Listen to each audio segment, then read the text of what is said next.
Ok, muito bom dia para todo mundo. Sejam todos bem-vindos, todos aqueles que já estão online. Uma alegria mais uma vez estarmos juntos aqui.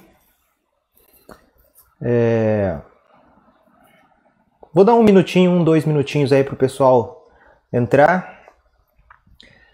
E daqui a pouquinho a gente já começa a nossa aula, tá bom? Sejam bem-vindos. Mais um domingo, mais uma escola dominical online. Muito bom dia para quem está comentando aqui.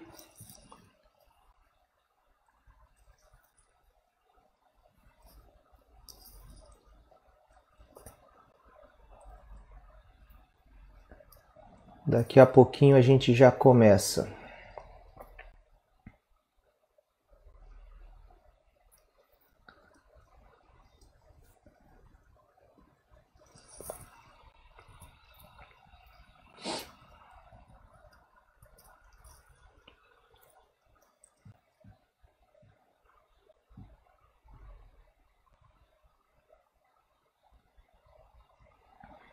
Ok, terminando de abrir as coisas aqui no computador. Mais uma vez, bom dia para quem está entrando, para quem entrou já. Sejam bem-vindos todos, mais um domingo pela manhã. Lembrando que se você tiver algum pedido de oração para fazer, algum motivo de agradecimento para compartilhar, você pode fazer isso escrevendo aí na área das mensagens aí no Facebook mesmo, e depois no final da aula a gente vai orar pelos pedidos, tá bom? Mais uma vez eu quero dar bom dia para quem está escrevendo aí. Várias pessoas já entraram, várias pessoas já deram seu bom dia, já manifestaram aí a sua presença. E hoje a gente vai continuar a nossa jornada no livro de Apocalipse. É aquela carta que João escreveu para 7 igrejas da Ásia Menor. Nós já tivemos, na verdade, 2 aulas, né? A primeira aula eu dei uma introdução ao livro de Apocalipse. Falamos que Apocalipse ele se encaixa em 3 gêneros literários, né? Apocalipse é uma literatura apocalíptica, como o próprio nome diz. Por isso essas várias imagens, vários símbolos que você encontra no livro. Ela também é uma profecia. A profecia, lembra-se dos profetas do Antigo Testamento, eles sempre lidavam com um contexto concreto, um fato histórico, um momento atual, um problema real ali que eles estavam vivendo. Então, profecia não significa tentar adivinhar o futuro. As profecias, por exemplo, leia o profeta Isaías, o profeta Jeremias, Amós, todos esses profetas do Antigo Testamento, eles foram chamados por Deus para escrever, para lidar com um problema específico em um determinado contexto. E mostrar que Deus é o Senhor da história e que eles precisavam se arrepender dos seus pecados, porque Deus iria cumprir os seus propósitos em toda a história. Então, Apocalipse também é uma profecia, porque Apocalipse faz isso. Apocalipse está lidando com um problema específico daquelas 7 igrejas da Ásia Menor. O problema era a idolatria, o poder do Império Romano que estava tentando subjugar, estava tentando dominar ali. Então aquelas igrejas pequenas, frágeis, muitas vezes, corriam um sério risco, né? Na verdade, elas tinham 2 opções, né? 2 riscos que elas podiam correr. Um era se acomodar e se amoldar à idolatria do Império Romano e se tornar como o Império. E o outro risco era de ser completamente eliminado, pisado, destruída pelo Império Romano. Então, era esse o problema. E João escreve, então, Apocalipse para essas 7 igrejas. Então, ela é uma literatura apocalíptica, é uma profecia e é também uma carta. Foi escrita em forma de uma carta circular, e essa mesma carta iria circular por todas essas 7 igrejas da Ásia Menor. Tá? Semana passada a gente olhou um pouco para Apocalipse capítulo 1 e nós falamos sobre o Deus de Apocalipse. É o Deus que o Apocalipse está tentando nos mostrar quem é esse Deus a quem nós devemos responder, a quem nós somos chamados a adorar, a responder, né?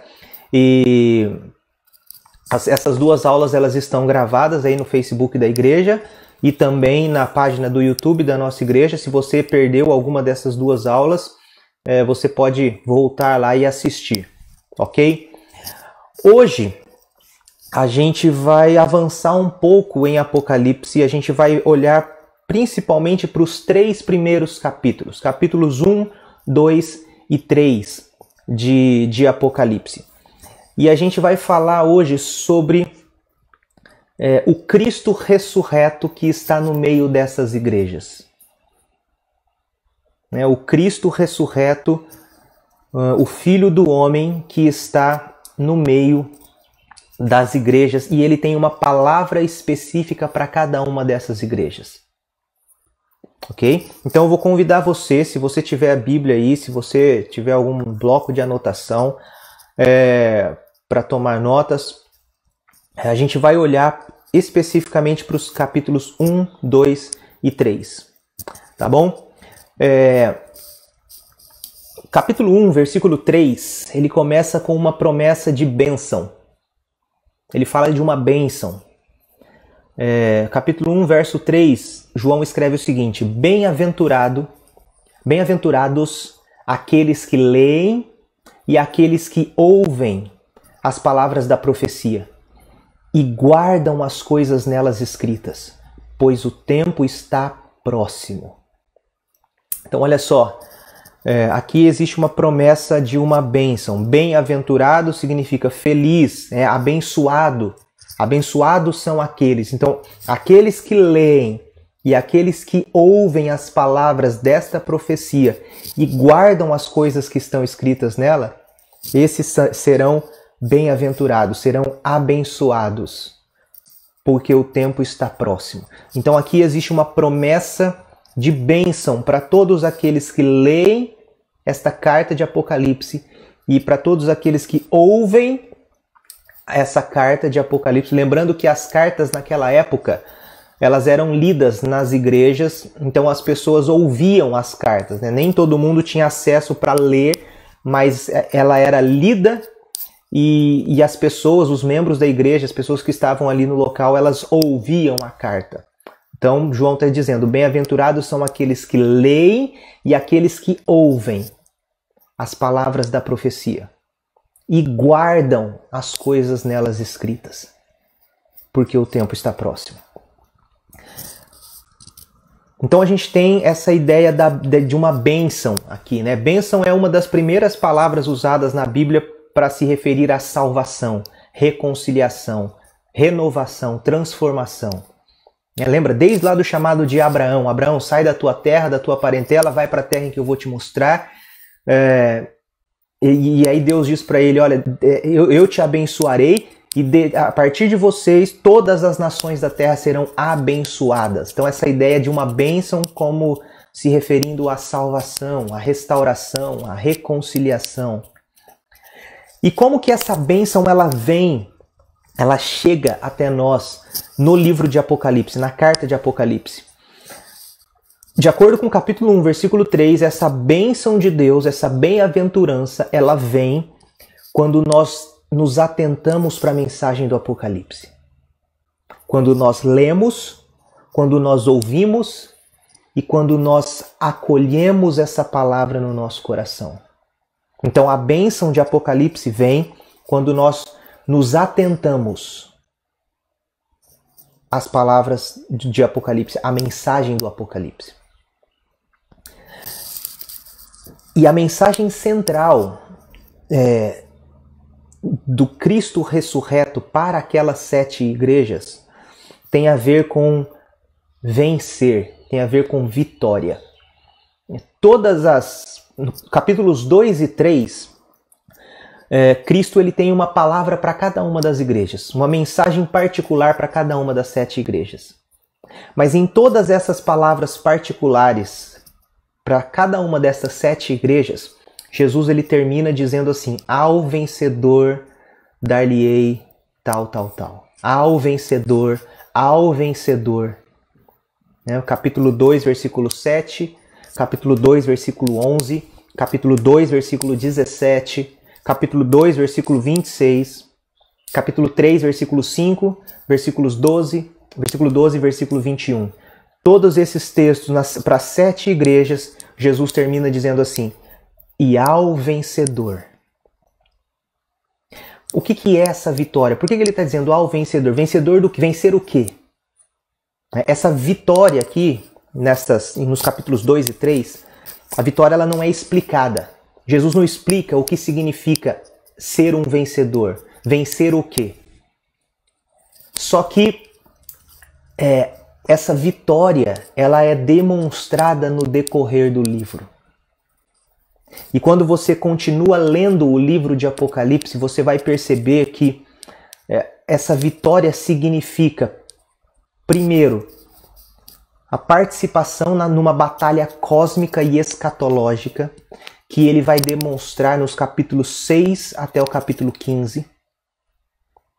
E nos capítulos 6 até o capítulo 15 de Apocalipse, João está dizendo, olha, vocês precisam testemunhar, vocês precisam persistir, vocês precisam resistir à idolatria e vocês precisam se arrepender dos seus pecados. Porque vocês fazem parte desta batalha cósmica escatológica. Essa vitória ela é baseada na vitória do Cordeiro. Capítulos 4 e 5 de Apocalipse. O Cordeiro, como tendo sido morto, ele venceu, ele é digno de abrir os selos, ele agora é o Senhor da história. E vocês fazem parte desta batalha cósmica e o grande objetivo, ao vencerem esta batalha, juntamente com o Cordeiro, é entrarem na nova criação. Vocês agora estão numa batalha e o objetivo final é a sua entrada na nova criação, novos céus e nova terra, nova Jerusalém, lá de Apocalipse 20, 21 e 22. Ok? Vamos voltar agora para Apocalipse 1, 2 e 3. Apocalipse capítulo 1, nós temos a descrição do Cristo ressurreto, Filho do Homem. Capítulos 2 e 3, esse Jesus ele está no meio das igrejas e ele tem uma palavra especial, particular, específica para cada uma daquelas 7 igrejas. E qual que é a mensagem que Jesus tem para aquelas 7 igrejas? Um autor que eu tenho usado bastante, Richard Bauckham, ele escreve o seguinte: o chamado para vencer nos capítulos 2 e 3, lembra que Jesus diz ao vencedor para 7 igrejas. Então ele fala assim, o chamado para vencer nos capítulos 2 e 3 é um chamado para se envolver na batalha escatológica descrita nos capítulos centrais do livro, capítulo 6 até o capítulo 15. A fim, com o objetivo de alcançar o destino escatológico no final do livro, que está descrito nos capítulos 16 a 22. Então olha só, veja a sequência aqui comigo. O chamado para vencer, capítulos 2 e 3, para 7 igrejas, é um chamado para eles se envolverem, participarem de uma batalha escatológica, e essa batalha está descrita nos capítulos 6 ao 15. É o meio do livro, o centro do livro. E aos vencedores, aqueles que seguiram o Cordeiro, aqueles que foram chamados pelo Cordeiro, aos vencedores, eles vão entrar no destino escatológico. Novos céus e nova terra, nova criação, nova Jerusalém, que está descrito nos capítulos 16 a 22, no final do livro. E aí o Bauckham ele escreve o seguinte: em certo sentido, o livro inteiro trata da maneira como os cristãos das 7 igrejas da Ásia podem, vencendo as situações específicas de suas próprias igrejas, entrar na Nova Jerusalém. Então, de maneira muito geral, o livro inteiro, que o Bauckham diz é exatamente isso. O livro inteiro trata de como aquelas 7 igrejas podem entrar na Nova Jerusalém vencendo as situações específicas de suas próprias igrejas, lidando com a idolatria dentro do seu próprio contexto, seguindo e testemunhando o Cordeiro, aquele Cordeiro como tendo sido morto, Jesus Cristo. Então essa é basicamente a mensagem que Jesus tem para as 7 igrejas. Então Apocalipse 1, 2 e 3 nos mostra isso. Capítulo 1, a gente tem uma visão do Filho do Homem ressurreto no meio das igrejas. E nos capítulos 2 e 3, nós temos a mensagem desse Filho do Homem ressurreto no meio das igrejas para cada uma das 7 igrejas. Então é isso que nós temos nos capítulos 1, 2 e 3. Lembra que eu falei nas outras aulas que João em Apocalipse ele usa muita coisa do Antigo Testamento. Várias imagens para descrever o próprio Deus. Na aula passada eu falei sobre isso, né? O Filho do Homem, o primeiro e o último, o princípio e o fim. São imagens, são expressões que João retirou principalmente de Isaías. A parte final ali do livro do profeta Isaías. Para mostrar que Deus é o alfa e o ômega. Aquele Deus, Yahvé, lá de Apocalipse, de Isaías, é o Deus agora de Apocalipse. E agora no capítulo 1, versículo 13, a gente tem uma outra imagem uma outra expressão, na verdade, que João ele retira de um outro texto do Antigo Testamento e talvez seja um dos textos mais conhecidos naquela época, uma das literaturas apocalípticas mais conhecidas daquela época, que é o livro de Daniel, principalmente Daniel capítulo 7. Eu quero só ler Apocalipse 1, a partir do verso 9 até o verso 20.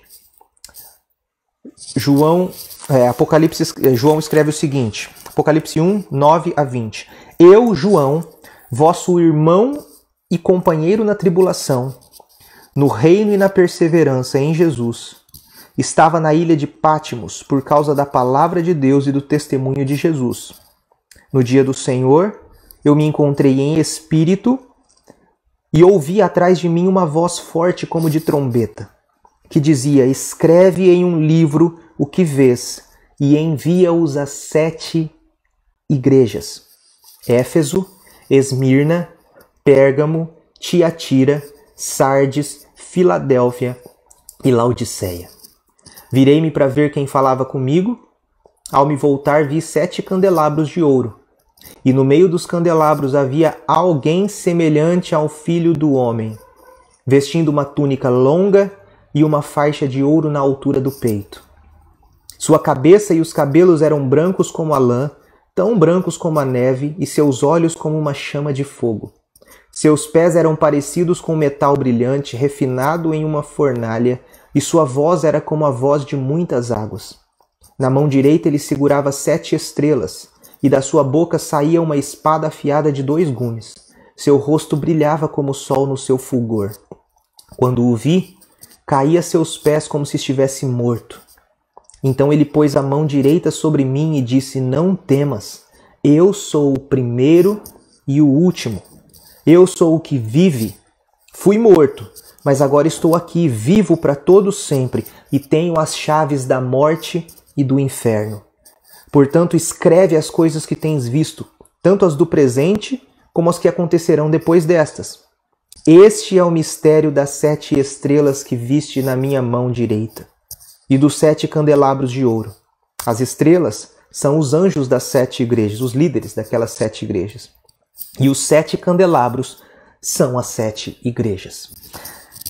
Então, em primeiro lugar, no versículo 13, a gente vê aí, né? No meio dos candelabros havia alguém semelhante ao Filho do Homem. Então, existia um semelhante a um Filho do Homem no meio das 7 igrejas. De onde que João ele retirou essa imagem, essa figura? Daniel capítulo 7, versículos 1 a 14. Daniel 7, diz assim: no primeiro ano de Belsassar, rei da Babilônia, Daniel teve um sonho e visões passaram em sua mente quando estava na cama. Então escreveu o sonho e registrou o resumo do sonho. E Daniel disse: numa visão à noite vi que os 4 ventos do céu agitavam o grande mar. E 4 grandes animais diferentes uns dos outros subiam do mar. O primeiro era como leão e tinha asas de águia. Enquanto eu olhava, foram-lhe arrancadas as asas, e foi levantado da terra e posto em 2 pés como um homem, e foi-lhe dado um coração de homem. Continuei olhando e vi o segundo animal, parecendo com um urso. Ele se levantou de um lado, tendo na boca 3 costelas entre os dentes, e foi-lhe dito: levanta-te, devora as multidões. Depois disso, continuei olhando e vi outro animal, parecido com um leopardo. Tinha nas costas 4 asas de águia e também 4 cabeças, e foi-lhe dado domínio. Depois continuei olhando em visões noturnas e vi o 4º animal, terrível e assustador. Era muito forte e tinha grandes dentes de ferro. Ele devorava, despedaçava e pisoteava tudo o que restava. Era diferente de todos os animais que apareceram antes dele, e tinha 10 chifres. Enquanto eu observava os chifres, vi que entre eles subiu outro chifre, pequeno, diante do qual 3 dos primeiros chifres foram arrancados, e vi que havia olhos neste chifre, como os de homem, e uma boca que falava com arrogância. Continuei olhando até que foram postos uns tronos, e um ancião de dias, um ancião bem idoso, se assentou. Sua veste era branca como a neve, e o cabelo de sua cabeça como lã puríssima. O seu trono era de chamas de fogo, e as rodas dele eram fogo ardente. Um rio de fogo manava e saía de diante dele, milhares de milhares o serviam, e milhares de milhares estavam diante dele. Ele se assentou para julgar, e os livros foram abertos. Então continuei olhando por causa das palavras arrogantes que o chifre proferia. Fiquei olhando até que o animal foi morto e o seu corpo destruído. Ele foi entregue para ser queimado pelo fogo. Quanto aos outros animais, o domínio lhes foi tirado, porém lhes foi permitido continuar com vida por um período de tempo. Agora os versículos 13 e 14, principalmente esses versículos, preste atenção. Eu estava olhando nas minhas visões noturnas e vi que alguém parecido com filho de homem vinha nas nuvens do céu. Ele se dirigiu ao ancião de dias, e a ele foi levado. E foi-lhe dado domínio e glória e um reino, para que todos os povos, nações e línguas o servissem. O seu domínio é um domínio eterno, que não passará, e o seu reino é tal que não será destruído. João ele apela aqui em Apocalipse 1, versículo 13, para Daniel. E na verdade ele não apenas no capítulo 1, versículo 13, mas em todo o livro do Apocalipse, ele usa bastante o livro de Daniel. Por quê? Lembra que Apocalipse é uma literatura apocalíptica. E Daniel, capítulo 7, também é uma literatura apocalíptica, por causa dessas imagens que ele usa para descrever as coisas. Outra coisa importante, Daniel era amplamente lido pelos judeus e pelos cristãos naquele tempo. As pessoas eram muito familiarizadas com o texto de Daniel, principalmente com a literatura apocalíptica de Daniel capítulo 7. Então as pessoas liam, as pessoas conheciam esse texto, essa literatura. E qual que era o contexto de Daniel? Daniel ele está nos mostrando que a história do Antigo Testamento aguarda uma conclusão. Daniel quer incentivar as pessoas a permanecerem fiéis. Israel deve permanecer fiel a Deus no meio de um império estrangeiro. Porque Deus vai concluir, consumar aquilo que ele começou. Por isso que o povo de Israel precisava se manter firme, mesmo no meio de um império pagão, um império estrangeiro, como o da Babilônia. Tem um autor chamado N.T. Wright. N.T. Wright ele escreve o seguinte: a pressão pagã para que os judeus comprometam sua religião ancestral deve ser resistida. Os reinos deste mundo finalmente darão lugar ao reino eterno do único Deus verdadeiro. E quando isso acontecer, os judeus que se mantiverem firmes serão vindicados por Cristo. Esta é a mensagem, esse é o contexto do livro de Daniel e de Daniel capítulo 7. Daniel está dizendo, olha, a pressão pagã do império da Babilônia para que vocês, judeus, comprometam a sua religião, precisa ser resistida. Vocês precisam resistir a essa pressão do império pagão. Sabendo que os reinos deste mundo, desta terra, darão lugar um dia para o reino eterno do único Deus verdadeiro. E quando os reinos deste mundo derem lugar ao reino eterno do único Deus verdadeiro, aqueles que se mantiverem fiéis e firmes a esse Deus serão vindicados por ele. Então esse é o contexto de Daniel. E o que Daniel está tentando fazer então? Daniel ele está tentando equipar o povo de Deus que estava vivendo no Império da Babilônia para resistir à idolatria pagã do Império Babilônico. E Daniel, então, ele traz pelo menos 3 mensagens centrais. Primeiro, ele diz, olha, não se renda ao império idólatra pagão da Babilônia. Segundo, os reinos deste mundo darão lugar ao reino de Deus. E terceiro, o povo de Deus que permanecer fiel será vindicado no final. Será resgatado no final. Então essa tríplice mensagem permeia o livro de Daniel. Não se renda ao império idólatra pagão. Os reinos deste mundo darão lugar ao reino de Deus. E quando isso acontecer, o povo de Deus que permanecer fiel será vindicado. E principalmente os capítulos 1 a 7 de Daniel, a gente encontra 3 temas ali. Capítulos 4 e 5, a gente vê o julgamento de Deus sobre os impérios idólatras. Capítulos 1, capítulo 3, capítulo 6, a gente encontra a fidelidade em meio aos impérios idólatras, pagãos. Capítulo 2, capítulo 7, nós encontramos os sonhos sobre a vitória de Deus, a vinda do reino de Deus, a queda do império da Babilônia, império idólatra.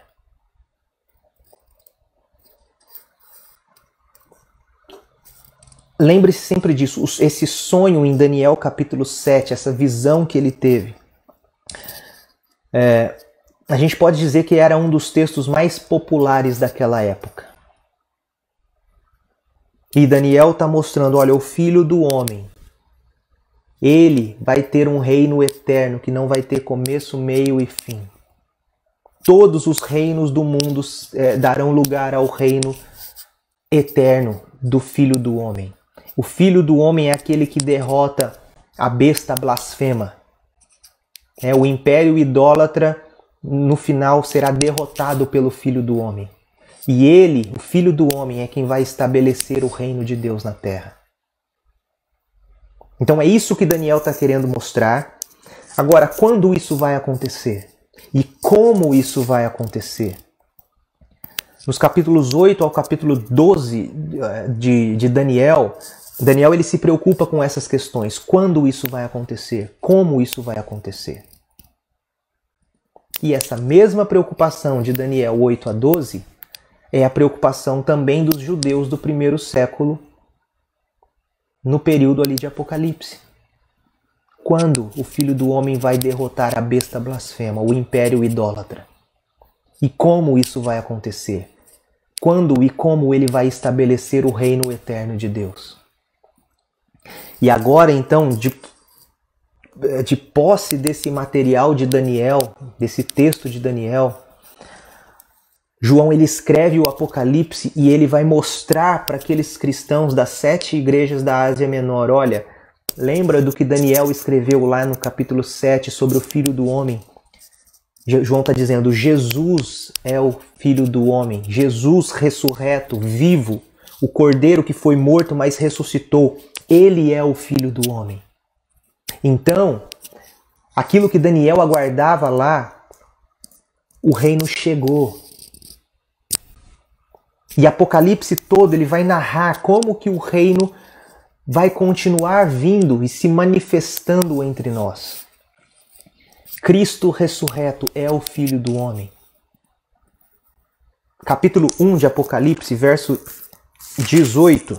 Olha o que Jesus diz. Eu sou o que vive. Fui morto, mas agora estou vivo para todo sempre e tenho as chaves da morte e do inferno. Eu sou aquele que vive. Eu estive morto, mas eis que estou vivo pelos séculos dos séculos. E eu tenho a chave, as chaves da morte e do inferno. Cristo ressurreto, vivo, é o Filho do Homem profetizado em Daniel capítulo 7. Jesus é o próprio Deus, é o Senhor ressurreto, é o Filho do Homem. E aí nos capítulos 2 e 3 de Apocalipse, João vai dizer, este Jesus, o Filho do Homem, é aquele que está presente no meio das 7 igrejas. E trazendo para nós, este Jesus ressurreto, Filho do Homem, é aquele que está presente no meio das nossas igrejas também. O Filho do Homem é aquele que governa sobre um reino eterno. Ele é aquele que ressuscitou e inaugurou uma nova criação. Ele é o Deus vivo que governa a história e que vai voltar no final para julgar a história. É por isso que diante da manifestação desse Jesus ressurreto, João ele cai aos pés dele como se estivesse morto. Olha o versículo 17. Quando o vi, olha o que João diz, eu caí aos seus pés como se eu estivesse morto. Quando ele viu o Cordeiro, o Filho do Homem, ali presente no meio das igrejas, quando ele teve essa visão, quando ele vê o Cristo ressurreto, a única resposta que ele dá é essa, ele cai aos pés dele como se estivesse morto. E agora João vai dizer, olha, esse Jesus ressurreto, ele tem uma mensagem para as igrejas. Ouçam o que o Espírito diz às igrejas. Aqueles que têm ouvidos para ouvir, ouçam. Esse Jesus ressurreto, o Filho do Homem de Daniel capítulo 7, é aquele que está no meio das igrejas, é aquele que está presente no meio das igrejas e ele tem uma mensagem particular para essas igrejas. Então o que nós precisamos fazer é ouvir. Qual é a mensagem que Jesus tem para cada uma dessas igrejas? A gente precisa entender isso que eu quero que você entenda. Apocalipse 1, 2 e 3 é uma introdução para o restante do livro. Apocalipse 1, 2 e 3 estabelece o contexto para você entender todo o livro. E a chave dessa mensagem de Jesus para cada uma dessas igrejas é essa promessa aos vencedores. Ao vencedor, eles entrarão na nova criação. Então, como eu já disse, primeiro, no capítulos 2 e 3, Jesus ele não fala, não é dito aqui o que significa essa vitória, quando ele diz ao vencedor, mas essa vitória ela é revelada no restante do livro. Capítulos 6 a 15 vai mostrar que nós participamos de uma batalha cósmica e escatológica, e capítulos 16 a 22 com o objetivo de entrar na nova criação. Essa é a nossa vitória. Agora, para cada uma dessas igrejas, Jesus tem uma mensagem. É uma mesma carta. Só que nos capítulos 2 e 3, ela é muito específica para cada uma. Tem uma palavra específica para cada uma. E em cada uma destas 7 igrejas nós temos 7 situações diferentes. Cada uma lidava com um problema diferente. Cada uma se encontrava numa condição diferente. Só que todas as 7 igrejas, em todas elas havia um contexto comum. Então, por exemplo, cada uma enfrentava um tipo de dificuldade. Algumas eram ricas, outras eram pobres, algumas eram apáticas, outra era perseguida, outra permaneceu fiel a Deus, outros não permaneceram fiéis e se comprometeram com o mundo. Algumas igrejas eram fracas demais, outras igrejas se achavam fortes demais. Então, 7 situações diferentes, problemas diferentes, condições diferentes. Mas todas elas estavam envolvidas num contexto comum. E qual era esse contexto? A tirania mundial do Império Romano e a sua poderosa idolatria. E mais, todas estas 7 igrejas estavam envolvidas na batalha cósmica e escatológica entre o reino de Deus e Satanás. Todas estas 7 igrejas estavam envolvidas na história de Deus e tinham o propósito de serem testemunhas para trazer o reino de Deus, para estabelecer o reino de Deus na terra. Ou seja, apesar delas se encontrarem em condições diferentes, em situações diferentes, todas estas 7 igrejas se encontravam no mesmo cenário cultural, a idolatria do Império Romano, e numa mesma história cósmica, a batalha escatológica entre o reino de Deus e Satanás. Algumas igrejas eram perseguidas pelo Império Romano. Outras igrejas eram beneficiadas pelo Império porque se amoldaram ao Império idólatra. Então nós temos aqui, a gente poderia dizer que são campos de batalhas diferentes, né? Vários locais, 7 locais de batalha, mas uma mesma batalha. Uma mesma história. E o propósito do reino de Deus lança luz sobre cada situação, cada igreja, mostrando o caminho para cada igreja, o caminho da fidelidade. Cada igreja, no seu contexto específico, deve encontrar o seu lugar na história de Deus. E é isso que nós vemos em Apocalipse 2 e 3. Então, só um panorama geral aqui de Apocalipse, para a gente entender. Apocalipse 2 e 3. Jesus, ressurreto, Filho do Homem, está no meio das 7 igrejas e ele tem uma mensagem para cada uma das 7 igrejas. É como se Jesus estivesse dizendo, olha, esta é a sua situação particular. Uma igreja que sofre, a outra igreja que é complacente, a outra igreja que é morna, a outra igreja que é fraca, a outra que se comprometeu com o mundo, a outra que permaneceu fiel, a outra que se acha forte demais. Jesus está dizendo, esse é o seu problema particular, essa é a sua situação particular. E enquanto você vive sob a tirania da idolatria do Império Romano, eu quero que todos vocês sejam vitoriosos, ao vencedor. Eles vão entrar na nova criação. Aí nos capítulos 4 e 5, o João vai mostrar, olha, essa é a história maior da qual você faz parte. Deus governa em Cristo, a vitória é conquistada e o seu reino está aqui e o seu reino está vindo. Capítulos 4 e 5 nós temos uma visão do trono, da batalha cósmica. Então capítulos 2 e 3, a situação particular, o contexto que eles estavam vivendo ali, imediato, a idolatria do Império Romano. Capítulo 4 e 5, Vocês fazem parte também de uma história maior, uma batalha maior, cósmica. E aí nos capítulos 6 ao 15, João vai mostrar, é dessa forma que o reino de Deus ele vem. É a batalha cósmica que caracteriza o fim dos tempos. É dessa forma que você está envolvido e é assim que você pode ser vitorioso. Testemunhando, seguindo o Cordeiro, resistindo à idolatria. Aí no capítulo 15, versículos 5 a 20, João vai mostrar, olha, toda a resistência ao domínio do Cordeiro será vencida.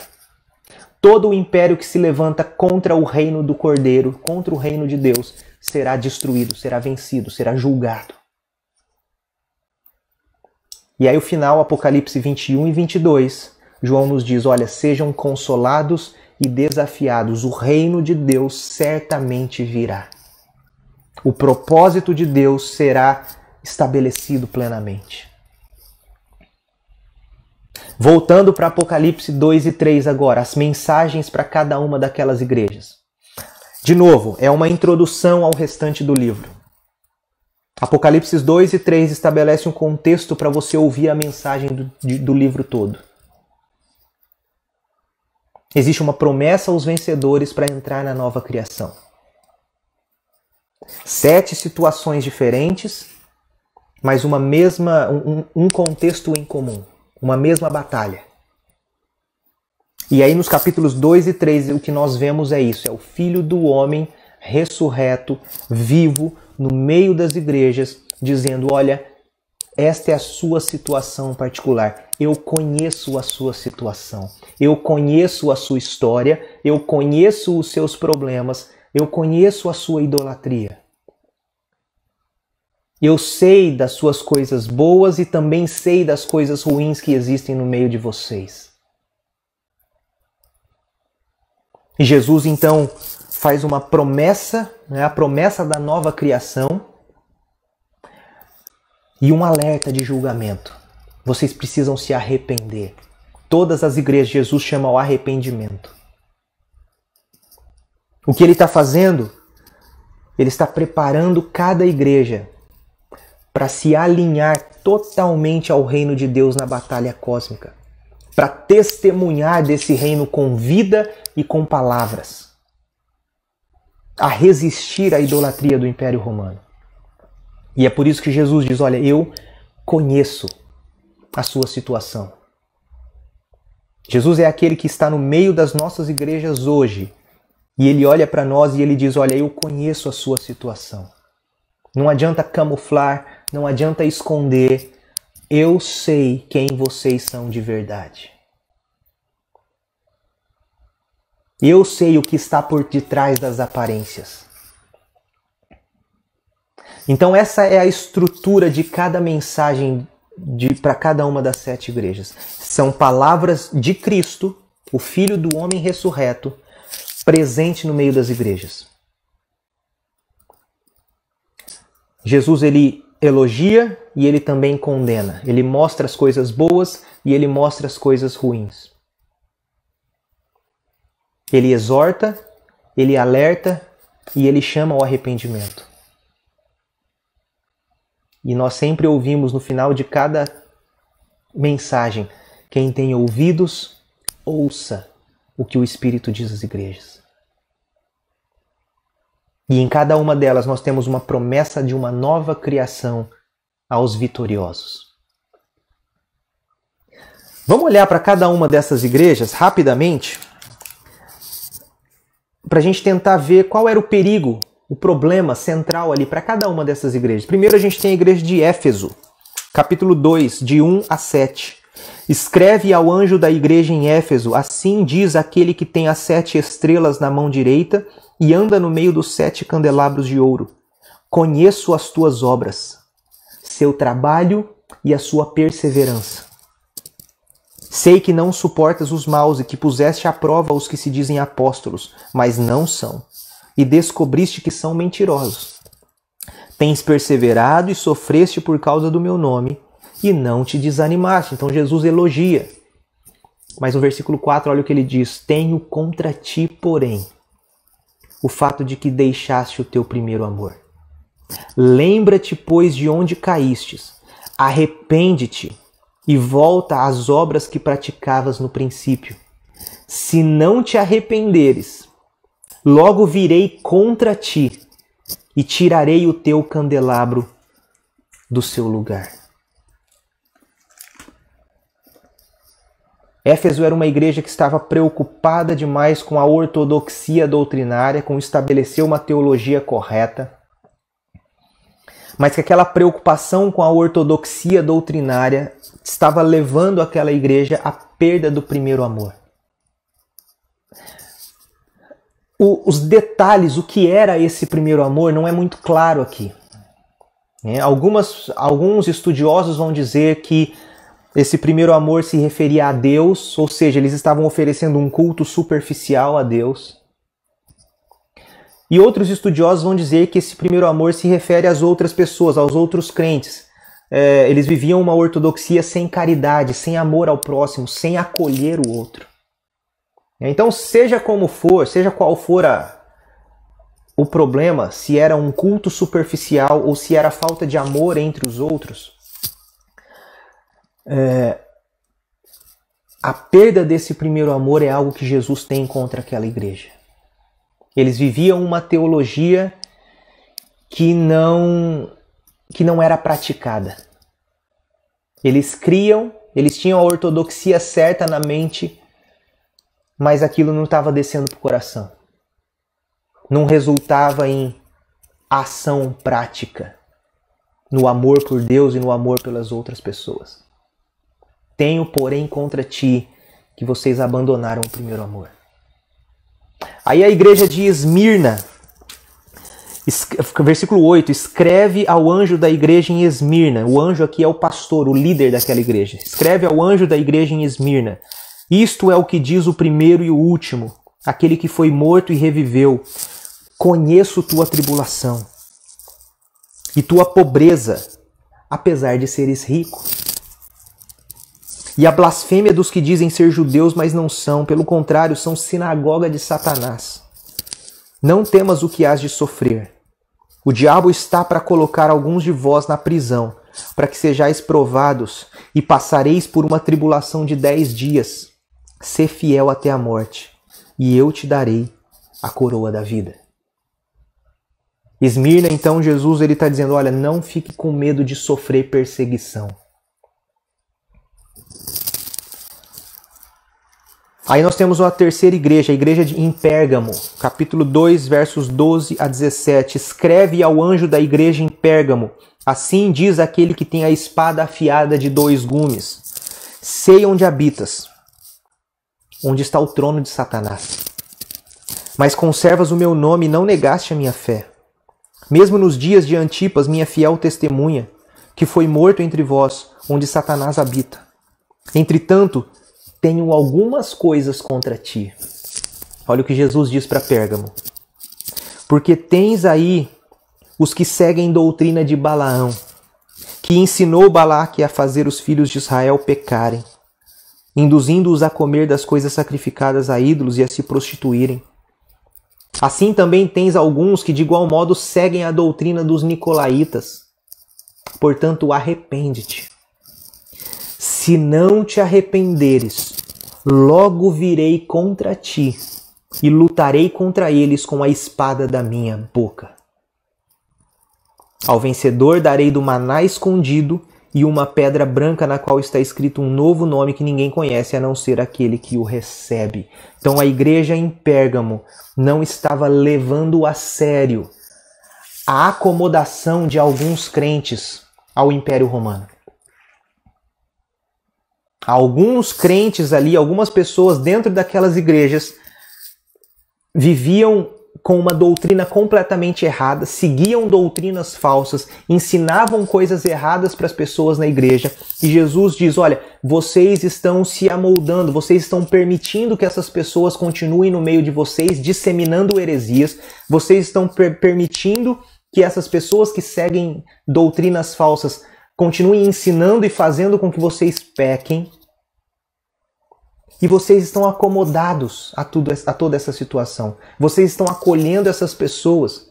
E Jesus diz, olha, isso é o que eu tenho contra vocês. Vocês não estão levando a sério. Vocês estão permitindo demais. Vocês estão se aproximando demais. Vocês estão deixando demais que essas pessoas tenham influência no meio de vocês. Vocês precisam se arrepender desse pecado, de deixar que outras pessoas disseminem heresias dentro da igreja de vocês. Aí para a igreja de Tiatira, capítulo 2, a partir do verso 18, escreve ao anjo da igreja em Tiatira: assim diz o Filho de Deus, que tem os olhos como uma chama de fogo e os pés semelhantes ao metal que brilha. Conheço as tuas obras, o teu amor, tua fé, teu serviço e tua perseverança. Sei que tuas últimas obras são mais numerosas que as primeiras, mas tenho contra ti que toleras Jezabel, mulher que se diz profetiza.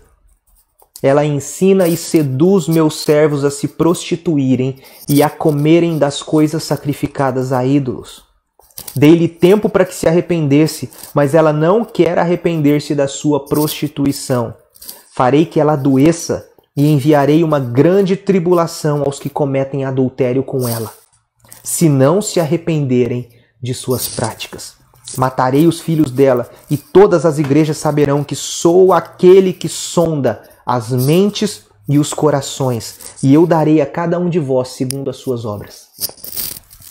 Mas digo a vós, os demais que estão em Tiatira, a todos que não seguem esta doutrina e não conhecem as chamadas coisas profundas de Satanás, não colocarei outra carga sobre vocês. Mas conservai o que tendes até que eu venha.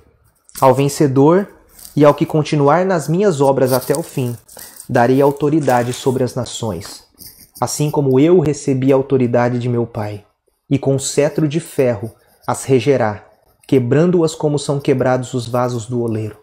Também lhe darei a estrela da manhã. Quem tem ouvidos, ouça o que o Espírito diz às igrejas.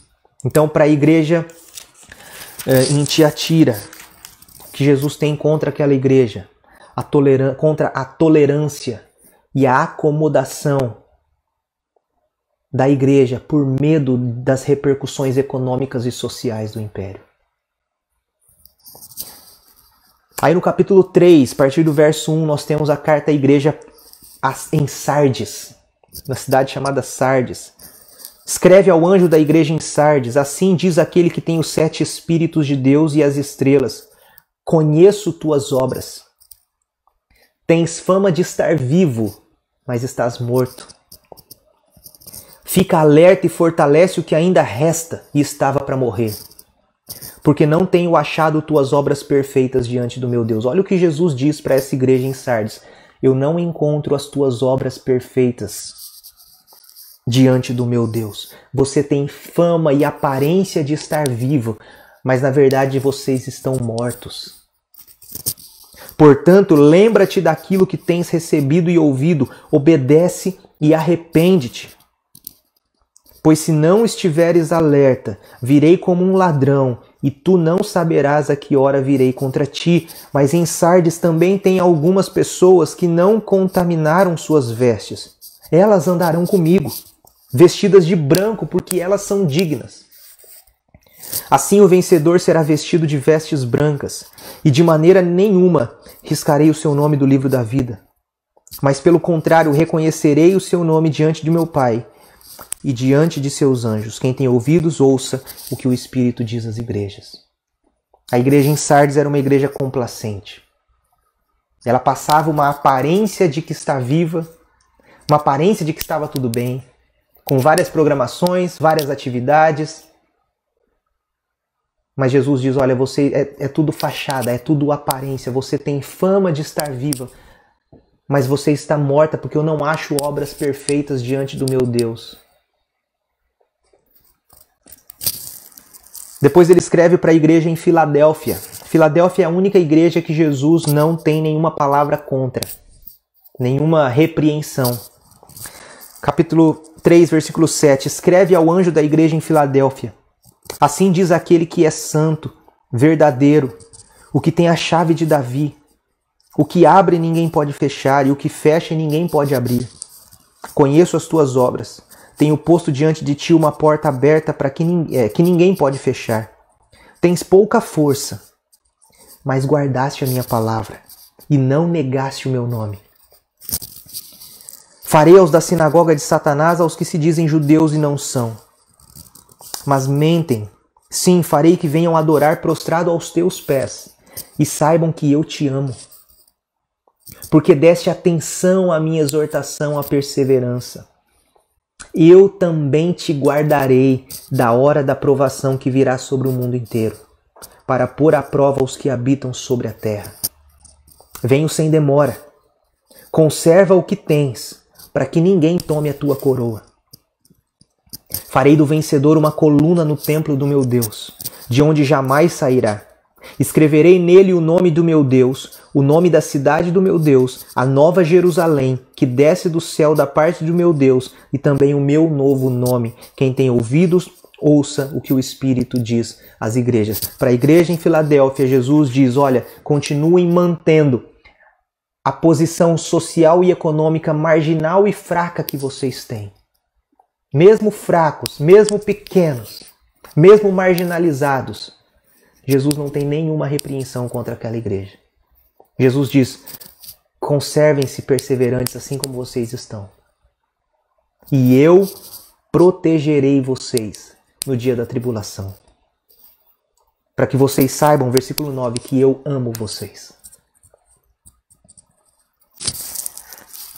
Por último, capítulo 3, verso 14, ele tem uma mensagem para a igreja na Laodiceia. E Jesus diz assim, escreve ao anjo da igreja em Laodiceia, estas coisas diz o Amém, a testemunha fiel e verdadeira, o princípio da criação de Deus. Conheço as tuas obras. Sei que não és frio nem quente. Antes fosses frio ou quente. Assim, porque tu és morno, e não és quente e nem frio, eu estou a ponto de vomitar-te da minha boca. Porque tu dizes, eu sou rico, tenho prosperado e nada me falta. Mas não sabes que és infeliz, miserável, pobre, cego e nu. Versículo 18, Jesus diz, eu te aconselho que compres de mim ouro refinado no fogo, para que te enriqueças. Roupas brancas para que te cubras e a vergonha da tua nudez não seja mostrada. E colírio para que o aplique sobre teus olhos e para que vocês enxerguem a real situação de vocês. Eu repreendo e castigo a todos quantos amo. Sê, pois, zeloso e arrepende-te do teu pecado. Versículo 20. Estou à porta e bato. Se alguém ouvir a minha voz e abrir a porta, entrarei em sua casa e cearei com ele e ele comigo. Ao vencedor eu lhe concederei que se assente comigo no meu trono, assim como eu venci e me assentei com meu Pai no seu trono.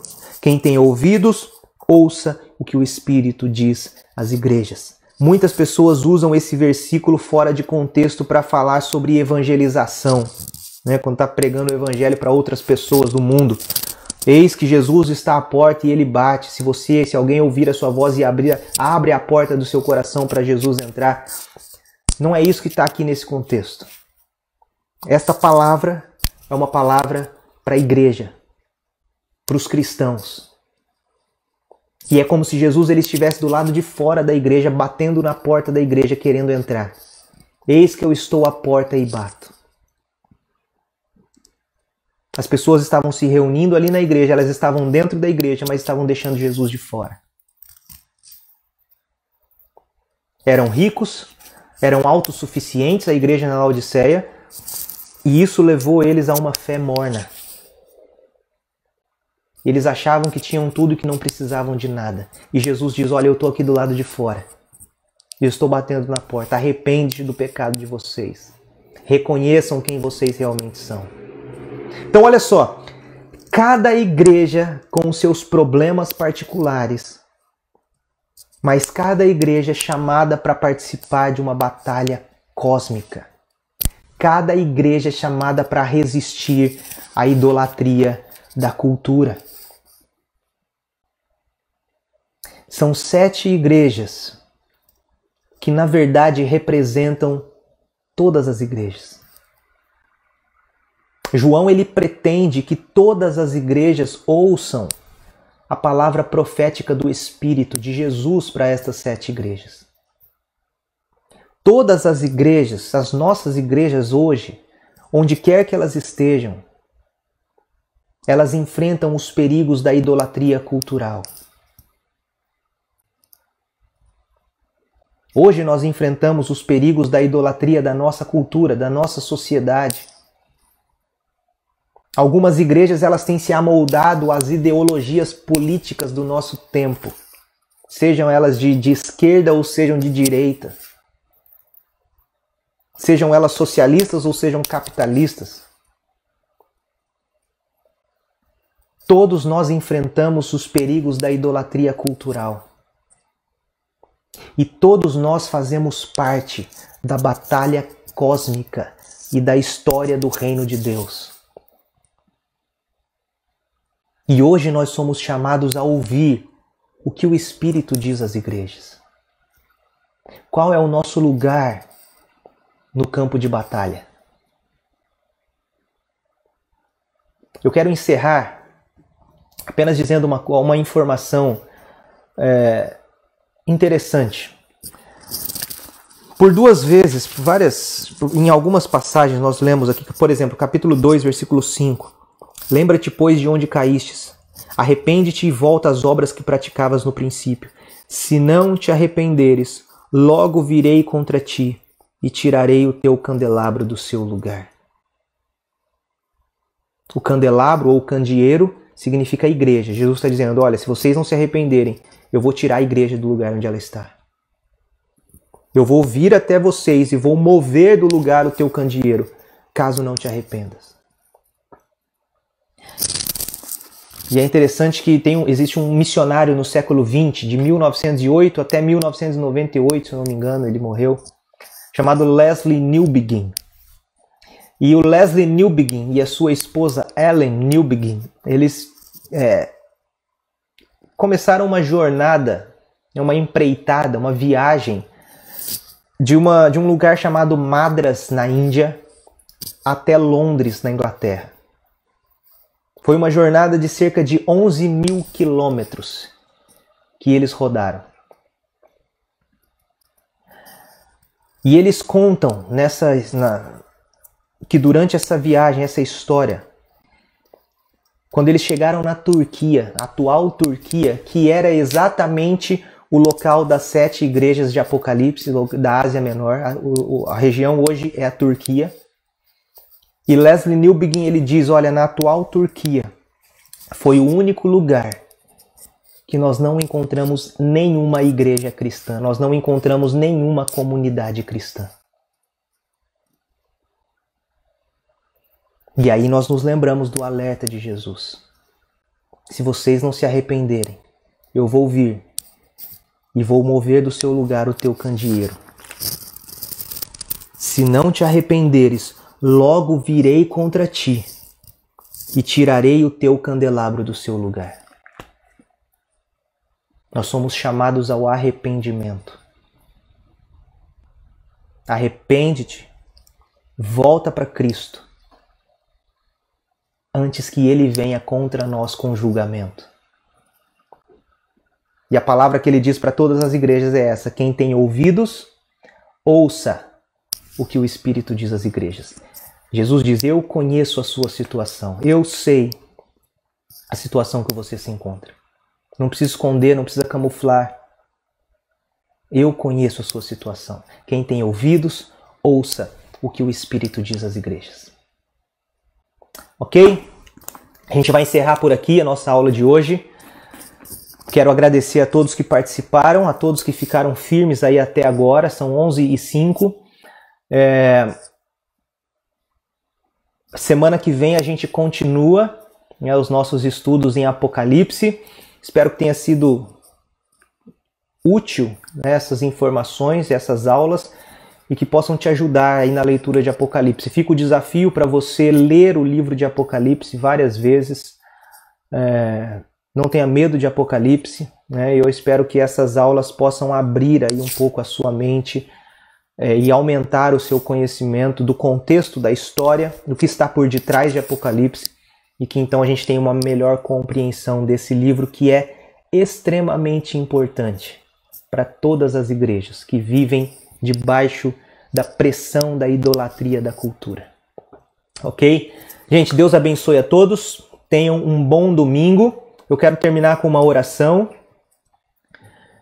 Nós vamos orar, pedir para que Deus nos abençoe. E hoje, às 7 horas, nós temos culto. Então, 7 horas a gente se reúne aqui no Facebook da nossa igreja para cultuar a Deus. E a gente vai continuar com a nossa série no livro de Jó. Lições de Jó para tempos de pandemia. Então você é convidado, convide outras pessoas, reúna a sua família e participe com a gente às 7 horas da noite, tá bom? Vamos orar. Deus querido, muito obrigado por esta aula, muito obrigado por tudo que o Senhor tem nos ensinado, por tudo que nós temos aprendido. E a nossa oração, Deus, é para que o Senhor continue nos abençoando, abrindo a nossa mente, o nosso coração, os nossos olhos, para que a gente continue crescendo na graça e no conhecimento de Cristo. Ó Deus, traga uma compreensão maior a respeito do livro de Apocalipse e que nós possamos, como igreja, reconhecer o nosso pecado, nos arrepender dos nossos pecados e resistir à idolatria da cultura ao nosso redor. Que nós possamos permanecer fiéis e firmes, olhando para aquele que é o autor e o consumador da nossa fé, Jesus Cristo. Nos abençoe. Nos dê um bom domingo, abençoe as nossas famílias, abençoe aqueles que estão enfermos, abençoa, Senhor, a situação que estamos vivendo, que o Senhor esteja intervindo nessa situação de pandemia, de incertezas, de inseguranças, com tantas crises. Ó Pai, nós pedimos que o Senhor tenha misericórdia de nós, que o Senhor, ó Deus, derrame sobre nós a Tua graça, a Tua bondade, a Tua misericórdia, a Tua compaixão. Fica conosco. Nos dê um bom domingo, sustente-nos, ó Deus, supra cada uma das nossas necessidades. Nós nos colocamos diante do Senhor, dependentes do Senhor, reconhecemos a nossa dependência de Ti. Nos abençoe e prepara o nosso coração também para o culto à noite. Em nome de Jesus. Amém.